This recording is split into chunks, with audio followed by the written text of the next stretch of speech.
औज़ुबिल्लाहि बिस्मिल्लाहिर्रहमानिर्रहीम। Online lectures bye Qasim इंसजाद के साथ आपकी खिदमत में एक दफ़ा फिर हाज़िर। आज का हमारा टॉपिक बहुत ही अहम है और आप लोगों के साथ एक ऐसी कहानी मैं शेयर करना चाहता हूँ जहाँ पर एक बेवा की ज़मीन जो पाकिस्तान में मौजूद नहीं थी, ओवरसीज़ थी और उनकी प्रॉपर्टी पर कब्ज़ा कर दिया गया था सिर्फ़ इस वजह से कि वो एक बेवा है और उसका बेटा भी नहीं है और वो पाकिस्तान में रिहाइश पज़ीर नहीं है, उसके गवाह भी नहीं है। तो वो उसका जो मकान है वो उसको जो हक फ़ैर में मिला था वो उस पर कब्ज़ा कर लिया गया और वो कब्ज़ा कैसे छूटा और कैसे ये कहानी चली। तो आपसे ये गुज़ारिश है कि ये मोटिवेशनल वीडियो आपने ज़रूर सुननी है, जिससे आपको हौसला मिलेगा कि बेवा औरत अगर ये सब कुछ कर सकती है तो आप भी पाकिस्तान में ये सब कुछ कर सकते हैं। इस वीडियो को आखिर तक देखिएगा और आखिर में आपको मैं वो तरीके भी बताऊँगा कि जिस तरीके से दूसरे मुखालिफ पार्टी ने हमारे मामलात को ख़त्म करने की कोशिश की और किस तरह हमने उसको कवर किया। तो ये कहानी इस तरह चली कि इसी तरह जिस तरह आप लोग भी यूट्यूब से मेरा नंबर लेकर मुझसे रब्ता करते हैं, तो इन खातून ने अपना उनका नाम सिगा राज में रख कर मैं बताना चाहता हूँ। तो फिर उन्होंने मुझसे रब्ता किया कि उन्होंने कहा कि मेरी प्रॉपर्टी है एक पाकिस्तान के बहुत बड़े शहर में और वो प्रॉपर्टी मेरे ही कब्ज़े में है। मेरे जो हस्बैंड थे अपनी लाइफ में ये मुझे ट्रांसफ़र करके ले गए थे, तो फिर इसमें किराएदार वगैरह मैंने रखे हुए थे, कभी होते थे कभी नहीं होते थे। तो वहाँ पर जो मेरे करीबी रिश्तेदार हैं उन्होंने वहाँ पर कब्ज़ा कर लिया और पहले तो उन्होंने कहा कि हम आपको रेंट वगैरह देते रहेंगे।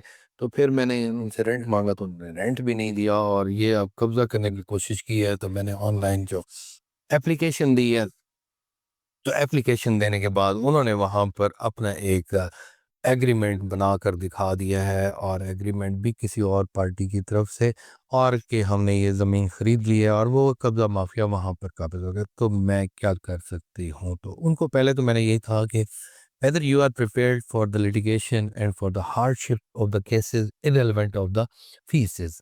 फ़ीस के अलावा जो है आप और भी परेशानियाँ क्या फ़ेस कर सकती हैं? तो उन्होंने कहा हाँ, परेशानियाँ तो आ ही गई हैं और मेरे पास कुछ और खोने को भी नहीं है, लेकिन मैं एक ऐसा सबक बताना चाहती हूँ, ऐसी बात बताना चाहती हूँ इन लोगों को कि इस तरह ज़्यादती भी नहीं की जा सकती। तो मैंने उनको कहा कि we have to start a lot of litigation against them. आप इसमें एक पावर ऑफ अटॉर्नी ज़रूर बना के दें अपने करीबी किसी रिश्तेदार वगैरह को, ताकि हम उनके खिलाफ कार्रवाई कर सकें।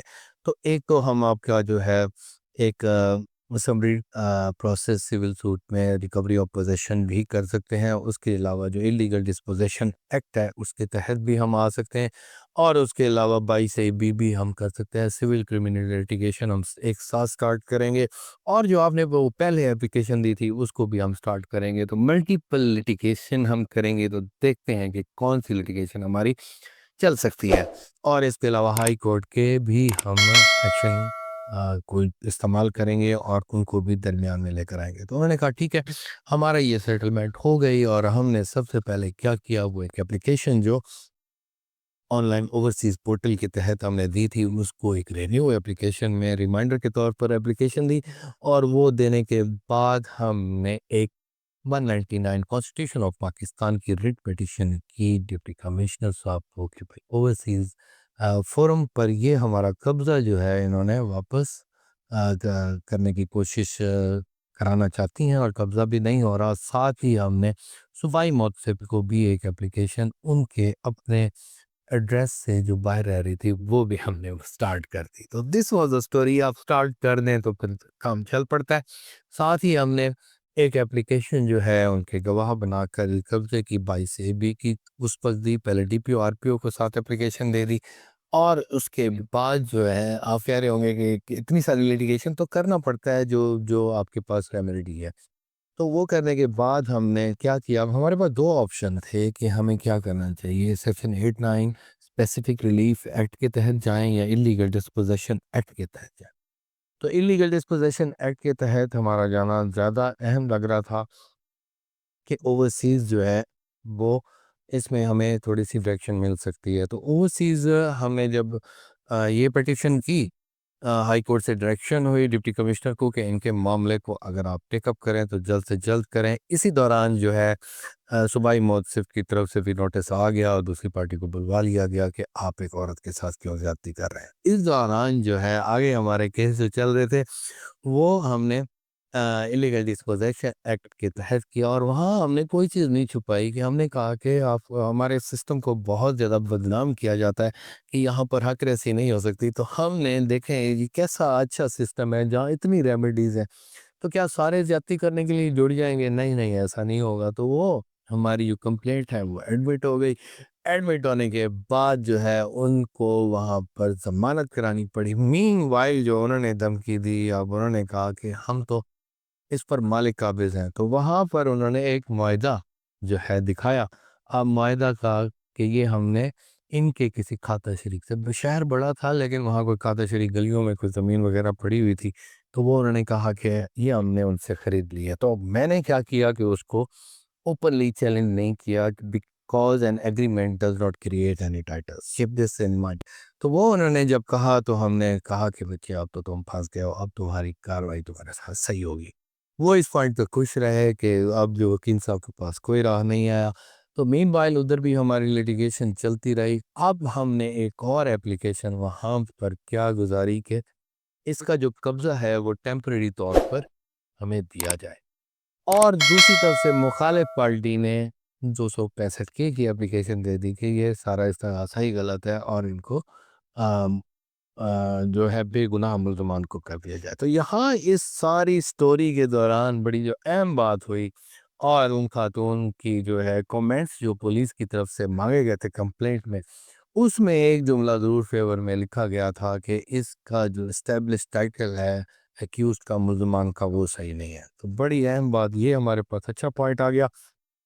और उनको ये भी लिख दिया गया कि ये जो कब्ज़ा है, पहले उन्होंने कहा कि कब्ज़ा इस पर, क्योंकि पिछले जो डॉक्यूमेंट्स थे, बिल वगैरह, तो वो उन खातून के थे। तो ये साबित हो गया, थोड़ी-सी रिपोर्ट हमारे हक़ में आ गई। उधर से प्रेशर जो ओम्बड्स का वो भी चल रहा था, ओवरसीज़ का भी चल रहा था। हमें सारे एविडेंस जो हैं या एसजे साहब को पेश किए, तो और टेस्ट केस के तौर पर ये एप्लीकेशन मूव कर दी कि देखते हैं जज साहब इसमें कोई सीवियर एक्शन लेते हैं कि नहीं, तो टेम्परेरी जो है पोजीशन इनसे छीन लिया जाए कि ये उसके हालात ख़राब कर रहे हैं। तो वो हमारी एप्लीकेशन वो हो गई मंजूर, और कहा गया कि इनको पोजीशन दे दिया जाए। तो यहाँ पर ये बड़ी अहम बात होती है। उसको वो हाई कोर्ट में लेकर गए लेकिन वहाँ पर उनका कुछ नहीं हो सका। इससे मामलात ये हो गए। फिर अब आनी थी एक ऐसी बात जो आपको अपने मामलात को हल करने के लिए बेहतर होती है कि उस दौरान आप इतना प्रेशर डाल दें दूसरी पार्टी पर कि वो आपके साथ फैसला करने के लिए तैयार हो जाए। तो इस दौरान हमने उनके वकील साहब से ये कहा कि अगर आप विड्रॉ कर जाएँ तो ये सज़ा करना भी रह जाएगा, सज़ा आप नहीं होंगे। तो उन्होंने थोड़ा बहुत माना, और फिर उन्होंने कहा कि चलें जी, हमें थोड़ा-सा मिठाई खर्चा दिलवा दें। हमने कहा ये तो नहीं हो सकता। हाँ, जैसा आपको हमने कहा कि हमारी ये कब्ज़ा हमें छोड़कर लिख कर देकर चले जाएँ तो फिर हमें कोई परेशानी है। तो इस तरह करते-करते, मनाते-मनाते, बगैर कोई मिठाई, रिश्वत के, कुछ के, उसका तो उनको कब्ज़ा मिल गया, और आज तक वो वहाँ पर रह रही हैं, अब जब भी पाकिस्तान आती हैं। तो ये कहानी थी एक ऐसी बेवा की जिसने कानून के साथ अपनी मदद आपके तहत इमदाद हासिल की, और कोई लड़ाई झगड़ा नहीं किया। तो सिस्टम बहुत अच्छा है, वकील बहुत अच्छे हैं, जज बहुत अच्छे हैं, कानून भी अच्छा है। अगर आप लड़ने वाले हो, मेहनत करने वाले, ये स्टोरी जो मुझे 5, 6, 7 मिनट लगे बताते-बताते, तो ये इसकी कहानी जो है वो तकरीबन 1 साल से ज़्यादा पर मुहित है। तो unending efforts comes to the never ending results. Thank you very much. Take care of yourself. अल्लाह हाफ़िज़।